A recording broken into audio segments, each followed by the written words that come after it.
Alright folks, welcome back to Let's Play Hearts of Iron 2 Doomsday Armageddon with the Austria mod. When we last left off, still stalemate Romania, still stalemate with Germany. That's pretty much not much different than what has been shown before. So pretty much it's the same as last time we left off, and then the time before that, and probably even before that. So, what to explain? Oh, the reason that I have the no fog on is not to show you that where my enemy is, even though we technically know where my enemy is, but to show you this. This is the National Army comparison. It compares pretty much the armies of your allies and your enemies and yourself. Let's start with me, being Austria. 23 infantry, 1 cavalry, 11 mountaineers, 1 HQ, which totals up to be 36 different army divisions. Germany, however, has 156 different army divisions. 156 to 36. Not really in my favor, if you really think about that. And then to tack on what Poland has, which is 22, then to tack on what Romania has, which is 11, against 36 of mine, that's really lopsided if you really think about it. Granted, I do have France kind of helping me out a little bit with maybe, 10 maybe divisions or so, so that's probably, 46 against maybe over 200 or close to 200. Yes, close to 200 divisions of the enemy. I'm not including Portugal because Portugal is not really involved in my front, so that's why I excluded them, even though they're part of the Axis right now. What else? So Britain and France kind of compared with Germany a little bit. And then with me, Britain and France combined, we probably would equal out with Germany. Alone, just Germany alone, not including like the other members of the Axis. So it's almost like a doomed situation right there on its own. What else? You can see here, Soviet Union. I don't know what the hell they're doing. They don't look like they're doing much. But then you do see some Romanian troops going into Poland to help out the Polish, which is actually kind of makes it a little bit more convenient for me, I guess, in some aspects. You see a little Polish Navy here. I mean, not the Polish Navy, but the Romanian Navy, sorry. Wow, okay. I gotta get my geography down real quick. So you see a little Romanian Navy of pretty much 1 destroyer, and then let me show you Italy, because Italy is just nothing but pretty much Libya and Somalia and Ethiopia. Let's see how many armies total Italy has. Scrolling down, we're in the 9s, 8, 7, still not yet, 6. Yes, it's getting bad. We can see Portugal with 5 divisions, which is probably excusable, considering most of their armies are wiped out and most of their colonies are taken over. Okay, Denmark, we got 1. And then pretty much all the way down, yes, it's pretty bad. Italy has no divisions, as you would imagine. Italy, tied with the partisans, Albania, and the Guko, with no divisions. Actually, never mind. Guko does have 1 division, so they do top Italy on that one. So that's that's a little bit more unfortunate for me, because I was hoping that they would help out, but obviously not. The only way they can help out is to keep the German Navy off my ass, which, you know, the German Navy is not really going to do much in here because Germans can't get past Gibraltar or the Suez Canal. So with that aspect, Germany can't do much in the Mediterranean at all. They can't do anything at all. So with that said and done, there isn't much Italy can do. There's not much. Well, Britain should do something, you would think, but they're not going to do anything. So it's pretty much up to me and France to pretty much take care of Germany alone. And with that, that's about close to 100 divisions against close to 200 divisions. So let me turn this off real quick. Alright. So the plan is now is to pretty much figure out how I can defeat the Romanians here. Hopefully have the Soviets come in. Take this Polish province right here. I'm not going to pronounce it because I'm just not going to try to.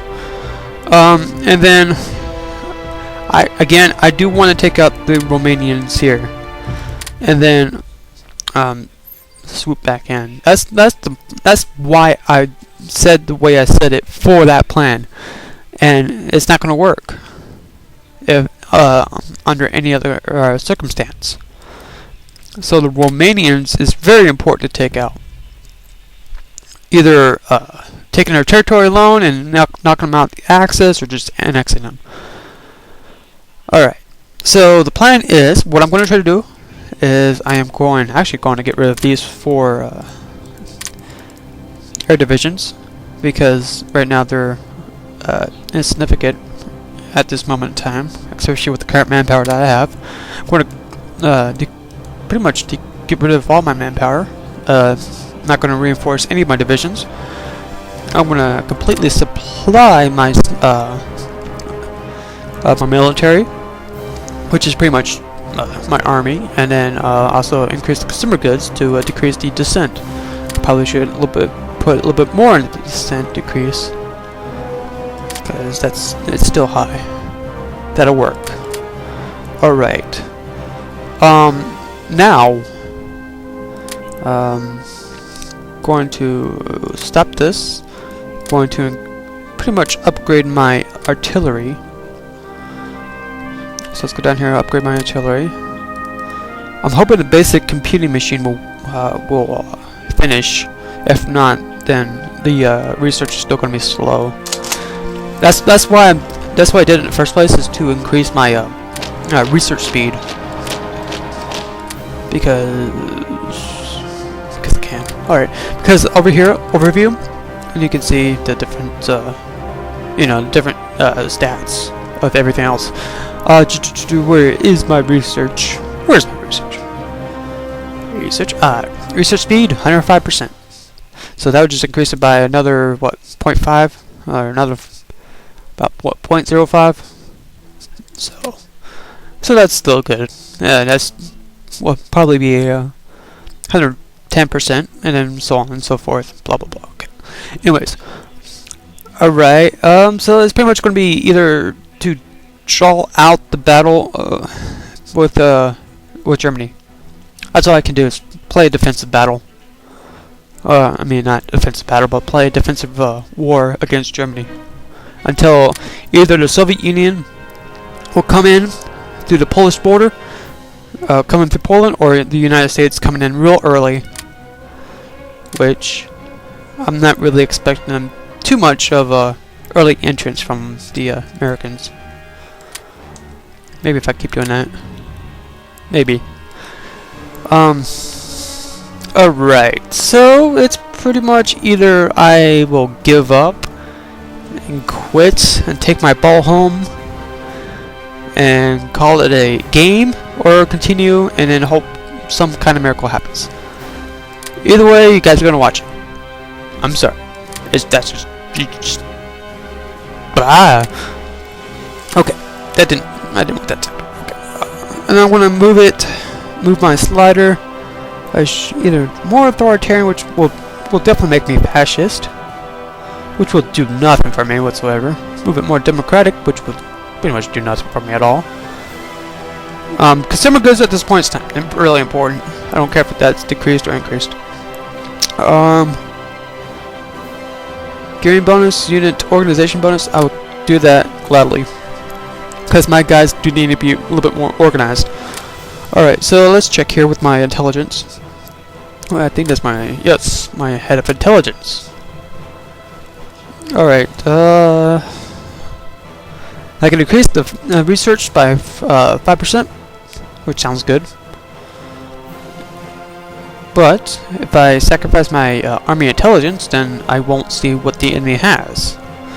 That's a little bit of a problem. I could hire Kurt Shishining. I know I said that wrong. That sounded Japanese or Oriental anyway. But yeah, I could hire him. He's pretty much a troublemaker that's been really causing the problems with me against the royal family of Austria. But he's got a manpower use plus 5, and then for an IC use plus 5. But then again, Edward Barr pretty much has or Bear, or however you pronounce that, pretty much has a manpower of 10, but a manpower of 4 manpower of use of plus 10 and manpower growth by plus 10. So that's kind of a good thing right there. But he's got plus 5, so he's got his uses as well. And he's no different from Edward. Eddard. Okay, moving along. Okay, defensive combat modifier. Actually, I could definitely use him. Use Wilhelm Zenar, because he's got that manpower growth. So I'm going to definitely use him. And pretty much the others are really not that important. I don't have a navy, I don't have an air force, so they're pretty much whatever in the background, doing their little meddling things. Okay, so my dissent goes up by 1% because of the fact that I changed ministers, and that's considered a no-no. So, what else? So, hope my agricultural protection gets finished. If not, oh well. And it probably will. I'll probably see that finish. So let's get going before my voice just pretty much bores all of you. Alright, right here, separatists are spreading throughout the empire, blah blah blah, because of Kurt. Yes, thanks Kurt, appreciate that, asshole. Manpower growth, plus 20, yes. So I get a plus 20 added to my manpower with tech teams, even though we really didn't make Yugoslavia fall directly. It was Serbia that made them fall directly. But okay, anyway. I guess we'll take the credit for it though. Who am I to complain? Alright, so the French pretty much lost here. And okay. What I'm going to do here is actually going to do a little bit radical idea. I'm going to release the Italian Social Republic. What the Italian Social Republic was pretty much a German puppet for when the Allies invaded Italy, when Rome was taken, Mussolini, and when Mussolini was captured and put in prison, he was broken out of prison and rescued, and then brought back to pretty much Milan to establish this Italian Social Republic in the north to counterbalance the legitimacy of the Italians in the south of the Kingdom of Italy, which was under Allied control. So, but I'm pretty much going to have them as my puppet to pretty much have them kind of, I guess, produce something and pretty much support. And since these are not my claims, since they're really not, and I can't really get much use out of them, really, I might as well have a puppet to do that for me. Anyway, so we're moving along. Alright, so let's stop this guy from moving. Let's combine him back with his old division.